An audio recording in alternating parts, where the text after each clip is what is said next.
જૈનમ દ્વારા પ્રસ્તુત GSNP plus દ્વારા આયોજિત જીગર જોશી દ્વારા ફોક સ્ટુડિયો કાર્યક્રમ રજૂ કરવામાં આવ્યો હતો। આ ફોક સ્ટુડિયો કાર્યક્રમમાં દરેક સહભાગી થયા હતા। આપ જાણો છો કે જૈનમ દ્વારા પ્રસ્તુત GSNP પ્લસ દ્વારા આયોજિત જીગર જોશી દ્વારા ફોક સ્ટુડિયો કાર્યક્રમ રજૂ કરવામાં આવ્યો હતો। આ કાર્યક્રમમાં પત્રકાર મિત્રોને સાદર આમંત્રણ આપવામાં આવ્યું હતું અને અન્ય વિગતો પણ આપવામાં આવી હતી। ફોક સ્ટુડિયો કાર્યક્રમમાં સહભાગી થવા માટે દરેક મીડિયાના પત્રકાર, એડિટર, પ્રતિનિધિ માટે ખાસ પાસની એન્ટ્રી વ્યવસ્થા કરવામાં આવી હતી।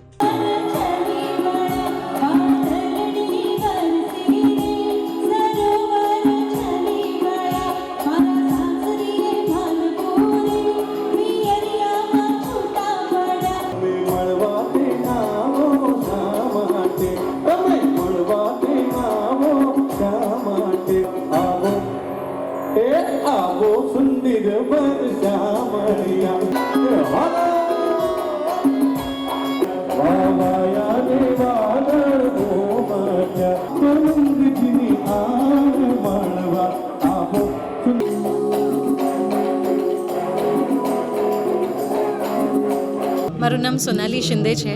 હું બરોડામાં ઉછરેલી છું, પણ આખા ઇન્ડિયામાં આપણે કામ કરીએ છીએ, સંગીતનું જ કામ કરીએ છીએ। આજના કઈ જગ્યા પર કાર્યક્રમમાં આપ ઉપસ્થિત છો, શું પરફોર્મન્સ કરવાના છો અને એનો ઉદ્દેશ્ય શું છે? આજે બહુ જ એક સારા કોઝ માટે અહીંયા આપણે એકત્રિત થયેલા છે। HIV પોઝિટિવ જે નાની નાની દીકરીઓ છે, તો એમના માટે એક સુંદર મજાનું ઘર બને એના માટે આપણે આજનો કાર્યક્રમ કરી રહ્યા છીએ, ચેરિટી શો કરી રહ્યા છે। અને હું બધાને એ જ રિક્વેસ્ટ કરીશ કે જેટલું થઈ શકે આપણે બધા જ એના માટે આપણો ફાળો આપીએ, જેથી કરીને નાની બાળકીઓનું ભવિષ્ય ઉજ્જવળ થાય। અને આજના કાર્યક્રમમાં હું રિપ્રેઝેન્ટ કરી રહી છું મહારાષ્ટ્રને, એટલે આ ફોક સ્ટુડિયો છે જેમાં માટે જીગર જોશી એન્ડ ટીમ સોનાલી અને મોનાલી, તો અમે જુદા જુદા રાજ્યને અહીંયા રિપ્રેઝેન્ટ કરી રહ્યા છીએ અને જુદા જુદા ફોક ગીતો, લોકગીત અમે આજે અહીંયા પ્રસ્તુત કરવાના છીએ। ઓકે, મરાઠી લોકગીત હું એક ગાઉં। હે લલ્લાટી ભંડાર દૂર લોટુન દે અંધાર, આલો દુરુન રંગુન ડોંગર એંગુન ઉઘડ દેવી તાર। હે લલ્લાટી ભંડાર દૂર લોટુન દે અંધાર, આલો દુરુન રંગુન ડોંગર એંગુન ઉઘડ દેવી તાર। મારું નામ મોનાલી દળવી જોશી છે અને અમે આજનું જે આ કાર્યક્રમ છે જેનું નામ છે ફોક સ્ટુડિયો, જે મારા હસબન્ડનો કન્સેપ્ટ છે, એ અમે આજે સ્પેશિયલી GSNP માટે કરી રહ્યા છે, જેનાથી અમે આપણી દીકરીઓ માટે કાંઈક ફંડ ભેગું કરી શકીએ અને એમના જીવન માટે ફળ સ્વરૂપ થાય। સમાજને હું એક જ વસ્તુ કહીશ કે આજે મુદ્દો જે આ લોકો લઈ આવ્યા છે GSNP વાળા, કે HIV પોઝિટિવ છે, એના માટે એક અવેરનેસ કે એમને પણ સામાન્ય જીવન જીવવાની ફૂલ ઓથોરિટી છે અને લોકો એ વસ્તુને લઈને ઉજાગર થાય, જાગૃત થાય કે આપણે બધાને સમાનતા આપી શકીએ અને એમના માટે આપણાથી જે થાય આપણે બધું કરીએ। નામ છે જીગર જોશી। જીગરભાઈ, કઈ જગ્યા પર કાર્યક્રમ કરવા માટે આપ ઉપસ્થિત છો અને કાર્યક્રમનો ઉદ્દેશ્ય શું છે? ઓકે, આ તમને બધાને ખબર છે કે સુરત છે અને સુરતનું સંજીવ કુમાર ઓડિટોરિયમ છે। હું એમાં ફર્સ્ટ ટાઈમ પરફોર્મ કરી રહ્યો છું, બિકોઝ હું 1.5-2 વર્ષ પહેલાં સુરત શિફ્ટ થયો છું અને એનો ઉદ્દેશ્ય એ છે કે HIV પોઝિટિવ જેટલી છોકરીઓ છે, નાની દીકરીઓ છે, એની માટેનું એક NGO છે GSNP, અને એને સરસ કાર્યક્રમ આયોજન કર્યું છે। અને એમને મને પૂછેલું કે તમારી પાસે કોઈક એવો કન્સેપ્ટ હોય કે જે ગુજરાતી હોય, કે જે દીકરીઓને કામ લાગી શકે ને એવું કંઈક હોય, એટલે મારા મગજમાં બહુ વર્ષોથી કન્સેપ્ટ હતો ફોક સ્ટુડિયો, એટલે આપણું જે ગુજરાતના ગુજરાતી ગીતો છે એને લઈને અને બીજી 2 લેંગ્વેજ એટલે કે મરાઠી અને રાજસ્થાની, આ 2 લેંગ્વેજને લઈને એના ફોક મ્યુઝિક પર અમે લોકો થોડું કામ કરી, થોડું ક્રિએટિવ કંઈક વિચાર લઈ અને આજે ઓડિયન્સ સમક્ષ આવ્યા છીએ। ગુજરાતી લોકગીત અમારા દર્શકોને થોડું સંભળાવી દો કે હે હે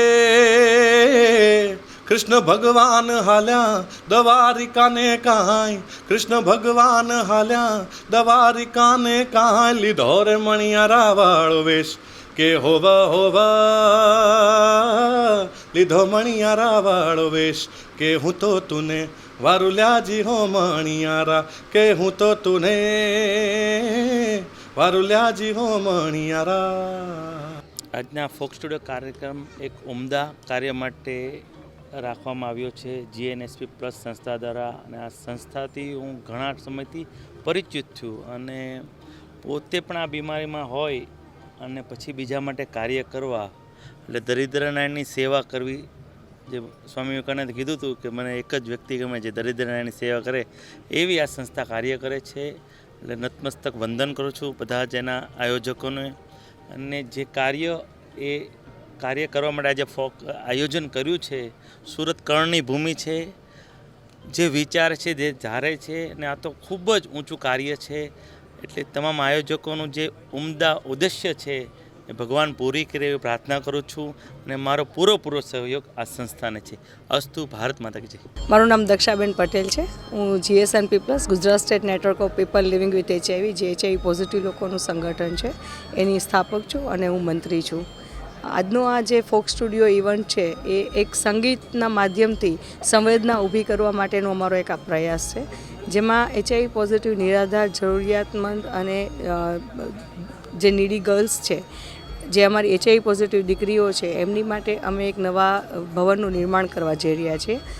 આ ભવન એક મલ્ટીપર્પઝ સેન્ટર તરીકે પણ હશે કે જેમાં HIV પોઝિટિવ દીકરીઓ તો એનો લાભ લેશે, ત્યાં ઉછેર થશે, અને જે 18 વર્ષની ઉપરની પણ દીકરીઓ જે હશે અને એને શોર્ટ સ્ટે માટે હોસ્ટેલની ફેસિલિટી તરીકે કે પછી સ્કિલ બિલ્ડિંગના કોર્સિસ કે આગળના પોતાના ભવિષ્યના ઉજ્જવળ બનાવવા માટે, એજ્યુકેશન માટે એ પોતે આનો લાભ લઈ શકશે, ત્યાં રહી શકશે અને ત્યાંથી પોતે આગળ વધી શકશે.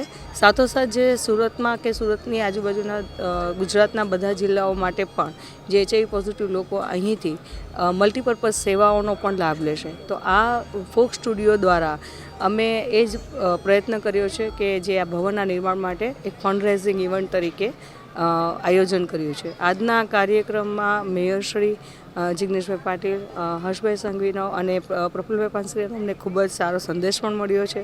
સમાજના અગ્રણીઓ પણ અમારી સાથે જોડાયા છે અને ખૂબ વધારે પ્રમાણમાં અમારે જે ઓડિયન્સ હતું એને બહુ જ અમને પ્રોત્સાહન આપ્યું છે.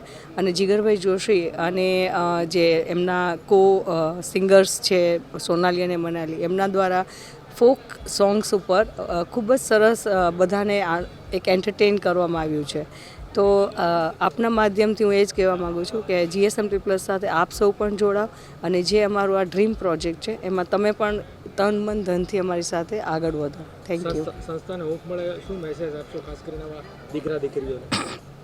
GSNP પ્લસ તો એક પરિવાર તરીકે આ દીકરીઓની ઉછેર લે જ છે અને એ અમારી ફરજ અને જવાબદારી પણ છે. પણ જો સમાજ પણ આગળ આવશે અને આ દીકરીઓની માટે એમની પોતાની લાગણીઓ, ભાવનાઓ જો વ્યક્ત કરીને અમારી સાથે જોડાશે તો ચોક્કસ આ દીકરીઓનો ઉછેર કરવો બહુ અમારી માટે સહેલો બની જશે. કારણ કે જ્યાં સુધી સમાજમાં સ્વીકૃતિ નહીં હોય તો દીકરીઓના ઉછેરમાં પણ અમને જે અડચણો પડવાની સંભાવનાઓ છે અથવા તો પડી રહી છે તો એ અમે સમાજના સહયોગથી અમે એને નિવારી શકશું. Reporter Arvind Rathod, Janadesh news, Surat.